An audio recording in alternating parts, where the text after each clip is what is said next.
Vamos ver agora alguns pontos importantes para a execução do exame físico.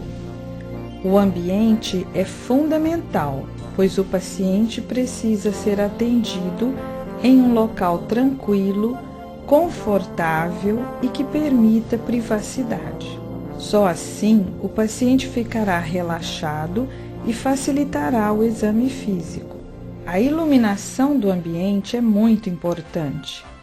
O ideal é que seja luz natural, mas caso não seja possível, dá-se preferência para a luz branca e fria. Com uma boa iluminação, o examinador pode ver com perfeição lesões de pele e movimentos corporais. Durante o exame físico, o paciente pode adotar várias posições conforme o examinador for lhe solicitando. Geralmente, a maior parte do exame é feita com o paciente em decúbito dorsal. No entanto, algumas manobras exigem posições diferenciadas, como, por exemplo, o decúbito lateral. A posição sentada também é importante durante o exame dos pulmões e do coração. Procure em seu livro de semiologia as posições que o paciente adota de acordo com as manobras propedêuticas. Durante o exame físico, o examinador deve ter em mente as regiões do corpo humano. Tais regiões são demarcadas por linhas imaginárias e servem para a localização exata do fenômeno auscultatório ou da lesão observada. Veja com atenção as figuras de seu livro e procure memorizar as linhas imaginárias e as regiões corporais por elas determinadas. Antes de iniciar o exame físico, o examinador deve sempre lavar suas mãos. A lavagem de mãos é rigorosa para se evitar a propagação de micro-organismos, principalmente bactérias, de um paciente para outro.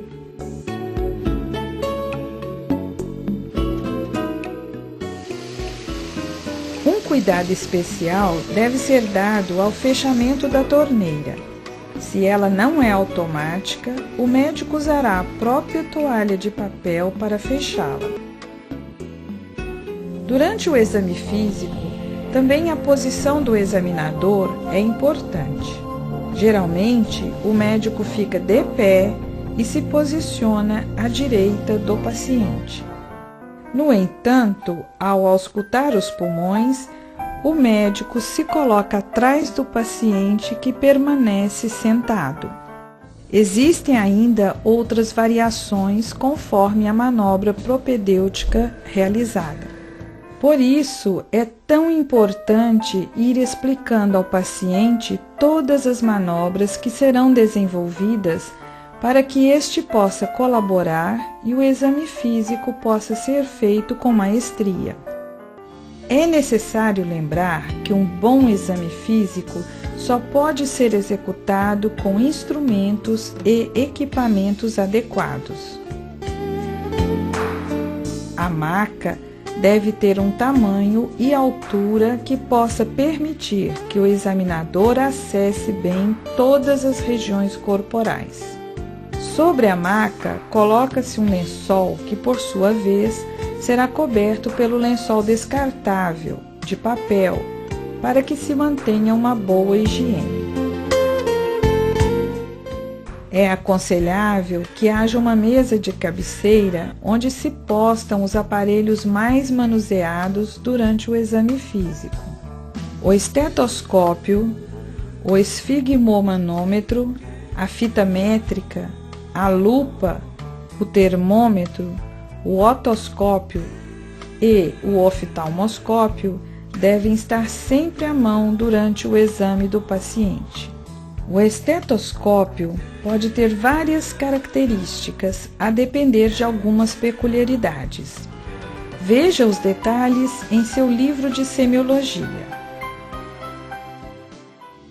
A balança é extremamente importante em uma sala de exames, pois a pesagem e a medida da altura são elementos que não podem faltar em um exame físico geral. Agora você vai aprender as técnicas básicas do exame físico. Para colher os dados do exame físico, é preciso utilizar os sentidos da visão para desenvolver a habilidade da inspeção, o tato para desenvolver as habilidades da palpação e percussão e a audição para desenvolver a habilidade da ausculta. Além desses sentidos, também o olfato é muito importante durante o exame físico. Muitas vezes, a percepção de odores característicos é a base de determinados diagnósticos.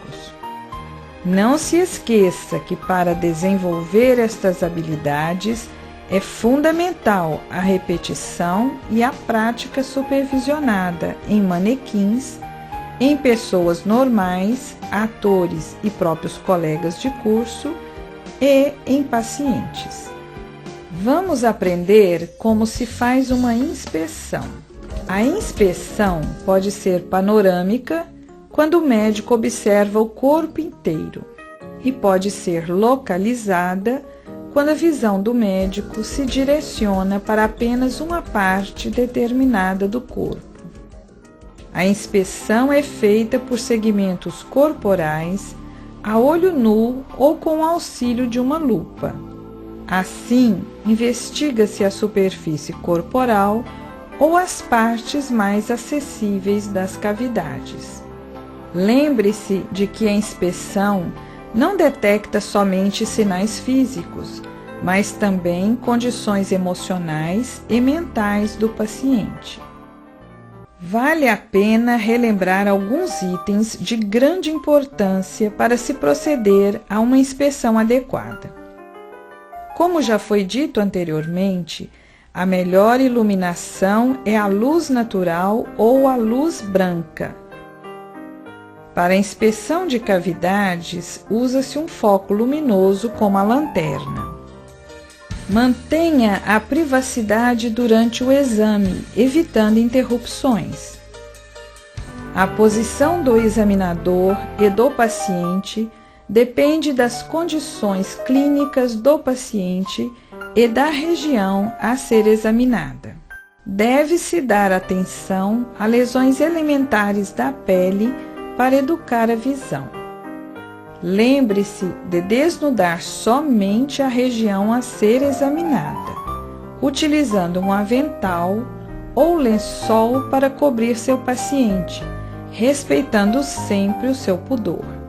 Mantenha seu paciente durante o exame informado de cada passo para deixá-lo tranquilo. Não se esqueça de sempre olhar a região com visão frontal ou tangencial para visualizar pulsações e pequenos abaulamentos ou depressões. A palpação frequentemente confirma pontos observados durante a inspeção. É uma exploração feita através do tato e da pressão. Vamos então aprender como se procede a uma correta palpação. Como já foi dito anteriormente, a lavagem das mãos é um fator essencial. Para se proceder à palpação, devem-se manter as unhas sempre bem cortadas e limpas, pois assim evita-se machucar o paciente. Também é importante aquecer as mãos, friccionando uma contra a outra antes de iniciar a palpação. A palpação deve ser sistemática, com abordagem tranquila e gentil. Não se esqueça de que o paciente deve ficar em decúbito dorsal, com os membros superiores paralelos ao corpo ou cruzados à frente do tórax e os membros inferiores estendidos ou fletidos, a depender das regiões corporais a serem palpadas. Não se esqueça, o examinador fica à direita do paciente. Deixe sempre por último a palpação de regiões dolorosas. Desta forma, você garante uma melhor participação do paciente ao exame físico. Através da palpação, percebem-se, dentre outras situações, modificações de temperatura, umidade, textura, espessura, consistência, volume, elasticidade, sensibilidade, reconhecimento de flutuação, crepitação, vibração e pulsação. A palpação pode ser realizada de várias formas. Com a mão espalmada, usando-se toda a palma de uma ou das duas mãos. Com uma das mãos superpondo-se a outra, usando-se apenas as polpas digitais, ou usando-se o polegar e o indicador formando uma pinça. Você pode ainda usar o dorso dos dedos para proceder a uma palpação. O exemplo mais comum é a verificação da temperatura corporal. A digitopressão é feita através de uma leve pressão da pele com o polegar ou com o dedo indicador para verificar presença de edema, dor ou estado da circulação cutânea. Verifique em seu livro de semiologia as outras possibilidades de palpação. Agora você vai aprender a técnica da percussão. Pense que, ao se golpear um ponto qualquer do corpo, originam-se vibrações que têm características próprias quanto à intensidade, timbre e tonalidade, na dependência da estrutura anatômica percutida. Ao se fazer a percussão, observa-se não só as características do som obtido, mas também a resistência oferecida pela região golpeada.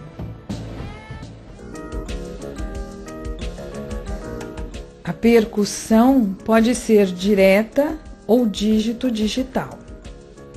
Agora, observe com atenção. A percussão dígito digital se executa golpeando com a borda ungueal do dedo médio da mão direita a superfície dorsal da segunda falange do dedo médio. O dedo que golpeia é chamado de plexor e o dedo que recebe o golpe é o plexímetro.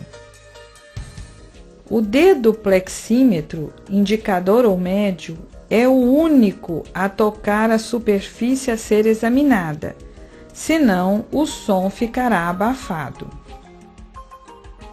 O golpe deve ser dado com a borda ungueal e não com a polpa do dedo, que cairá em leve obliquidade, evitando que a unha atinja o dorso do dedo plexímetro. Executam-se 2 golpes seguidos, secos e rápidos. Estes detalhes são de suma importância para que a sua percussão seja de fato correta. Preste bastante atenção à técnica.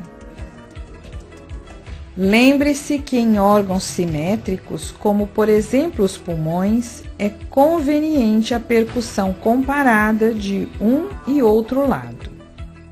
Para que você domine a técnica, é importante amolecer a articulação do punho. A força do golpe é variável e deve ser treinada. Podemos obter 4 tipos de sons à percussão: maciço, fígado, coração e baço, submaciço, claro pulmonar, tórax ou timpânico, fundo do estômago. A percepção das características de cada som só será evidente após treinamento intenso. Procure percutir livros, mesas, diversos instrumentos de percussão e outros objetos diferentes entre si. Assim, você vai percebendo com clareza as características de cada som. Existem outras técnicas de percussão a depender da região a ser examinada. A punho-percussão é feita com a mão fechada, que golpeia com a borda cubital a região em estudo. Observe se a manobra provoca dor. É utilizada para pesquisar o sinal de Giordano. A percussão com a borda da mão é outra modalidade usada.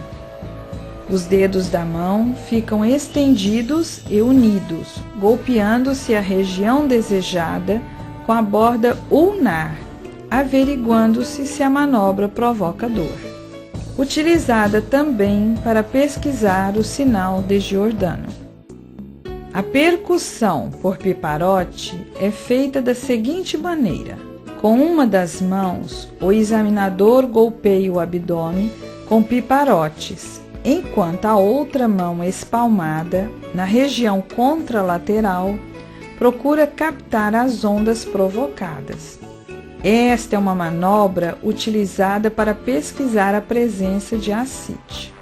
Agora que você já aprendeu a técnica da inspeção, da palpação e da percussão, vamos falar sobre a ausculta.